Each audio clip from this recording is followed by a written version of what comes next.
Terima kasih Anda masih bersama kami dalam Berita Papua hari ini. Untuk Anda yang baru saja bergabung, kami akan sajikan kembali 3 berita utama.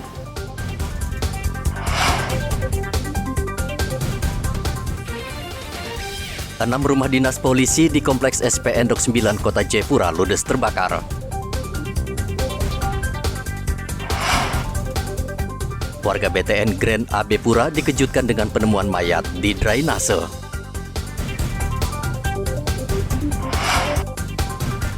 Ribuan warga Papua Selatan sambut penjabat gubernur baru.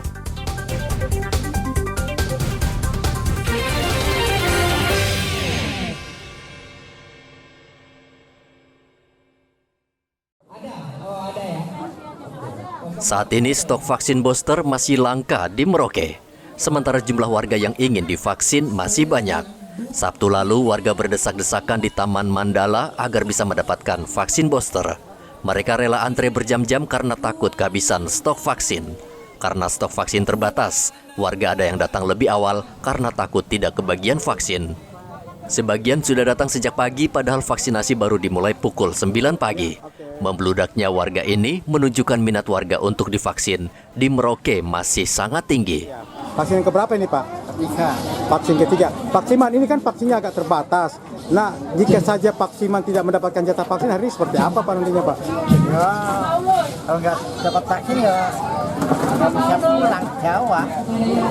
Kenapa Pak? Nggak bisa pulang. Nggak bisa pulang. Kenapa baru mau vaksin Pak ini? Ya mau pulang. Mau vaksin ini Pak Felix? Vaksin keberapa Pak Felix? Vaksin ketiga. Kenapa baru mau vaksin ketiga Pak Felix? Ada kesehatan kan jangan sampai. Oh gitu. Ya.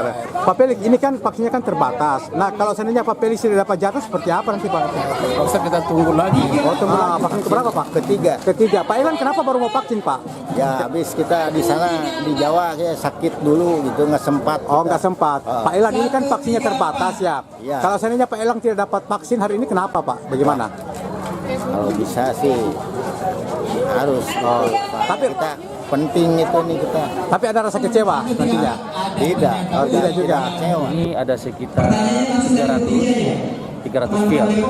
Ya. Nah, ini untuk vaksin keberapa aja Pak itu? Nah, ini kami berikan kesempatan kepada masyarakat untuk vaksin yang booster 1 dan booster yang kedua. Pak Edo, ini kan minat masyarakat cukup tinggi ya karena mungkin keterbatasan vaksin yang ada pada dinas kesehatan. Nah, kira-kira jika lebih dari 300 ini, apakah ada penambahan nantinya dari panitia ini Pak Edo? Kalau misalnya nantinya yang berminat untuk vaksin pada hari ini lebih dari 300, maka mungkin nanti kami akan menyarankan untuk mereka dapat mengikuti di sarana puskesmas. Vaksin yang disediakan Dinas Kesehatan Merauke hanya untuk 300 orang. Selain vaksin booster, panitia juga menyediakan vaksin pertama dan vaksin kedua. Panitia menghimbau warga yang tidak kebagian vaksin agar segera mendatangi fasilitas kesehatan lain seperti puskesmas.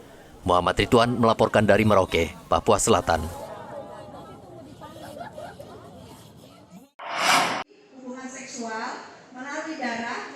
Ratusan pekerja di tempat hiburan malam Merauke mengikuti penyuluhan kesehatan terkait penularan HIV dan IMS yang dilakukan Pusat Kesehatan Reproduksi Dinas Kesehatan Merauke. Pekerja di tempat hiburan malam merupakan salah satu kelompok yang beresiko tinggi dan rentan tertular penyakit ini. Jumlah penderita HIV di Merauke saat ini meningkat tajam sehingga dalam rangka Hari AIDS Sedunia, Dinas Kesehatan berupaya menekan penyebaran HIV di Merauke, salah satunya dengan melakukan penyuluhan. Berkaitan dengan Perda yang berlaku di Kabupaten Merauke, yaitu Perda nomor 3 tahun 2013 tentang pencegahan dan penanggulangan HIV dan IMS. Di mana di dalam Perda itu bahwa kelompok risiko tinggi setiap bulan harus kontrol atau screening dan juga harus kita berikan sosialisasi kepada mereka untuk kita selalu mengingatkan mereka akan pentingnya penggunaan kondom ya, sehingga mereka bisa ikut berperan atau berpartisipasi aktif dalam menurunkan kasus IMS dan HIV di Kabupaten Merauke. Seperti yang kita ketahui, tahun 2022 ini kasus HIV di Kabupaten Merauke, kalau kita bandingkan dengan beberapa tahun sebelum ini, itu agak peningkatan kasus sedikit ya, tapi memang tidak terlalu signifikan.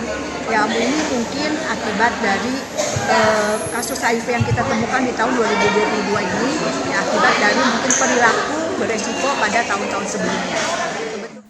Pengurus Persatuan Hotel dan Restoran Merauke juga mendukung penuh Pemkab dalam menekan penyebaran HIV.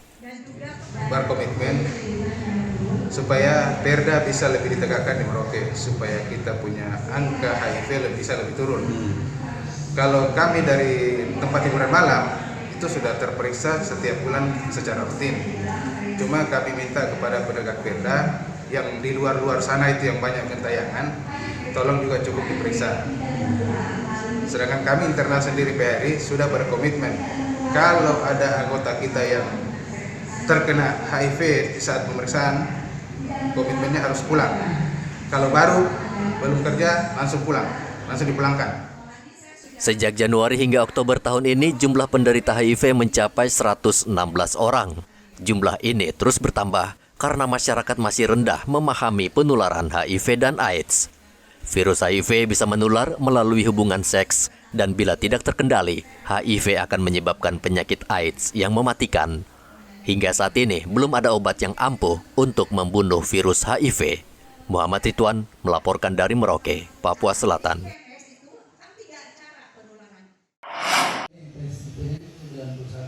Putra-putri asli suku Amungme dan Komoro ternyata belum banyak yang mengetahui tentang sekolah kedinasan. Kalaupun mereka tahu, banyak di antara mereka yang gagal lolos dan masuk ke sekolah kedinasan. Kondisi ini sangat memprihatinkan bagi masa depan mereka, karena pendidikan di sekolah kedinasan bisa mengubah hidup mereka menjadi lebih baik.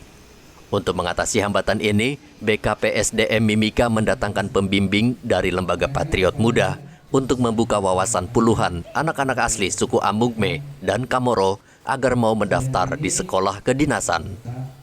Alan, seorang pelajar, mengatakan pada awalnya cita-citanya ingin menjadi seniman.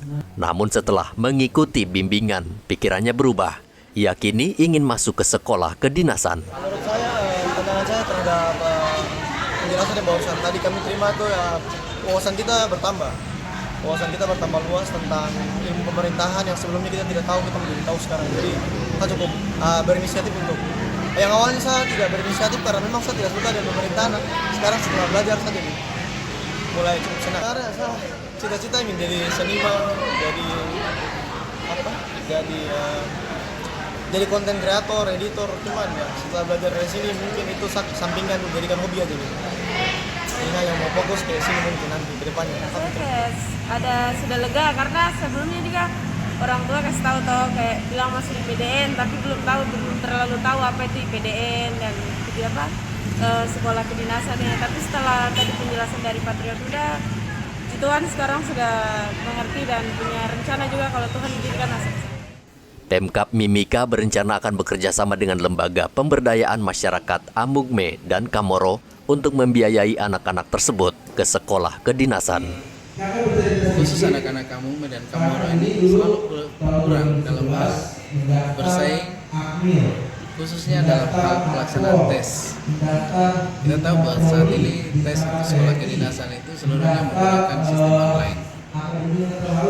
Kekurangan kita, mereka itu tidak terbiasa dengan menggunakan teknologi dalam hal ini komputer. Kemudian kecepatan mereka itu karena tidak terbiasa dengan melatih soal-soal yang berdasarkan itu juga kita melihat bahwa selama ini kalau bilang pemerintah kurang peduli, tidak serius memperhatikan hal ini. Padahal sesungguhnya hal ini sangat mendasar untuk bagaimana kita mengangkat mereka untuk bisa bersaing, bisa berkompetensi dengan saudara-saudara kita yang lain. Itulah yang melatar belakangi saya untuk coba menggandeng lembaga bimbel yang memang berkompeten di dalam bidangnya untuk mengarahkan dan membimbing mereka ini sampai dengan melaksanakan pelaksanaan tes. Saat ini BKPSDM tengah mendata anak-anak Amungme dan Kamoro yang duduk di bangku kelas 3 atau kelas 12 SMU dan SMK di Kabupaten Mimika. Setelah itu akan dilakukan seleksi untuk mengikuti bimbingan belajar di lembaga bimbel.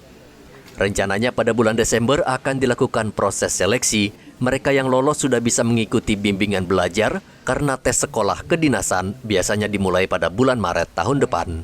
Dari Mimika, Papua Tengah, Igobat Momolin melaporkan. Informasi tadi sekaligus menutup jumpa kita dalam Berita Papua hari ini. Saya Yuni Rumbarar dan tim redaksi yang bertugas mengucapkan terima kasih atas kebersamaan Anda. Selamat pagi dan sampai jumpa. Wanyambe.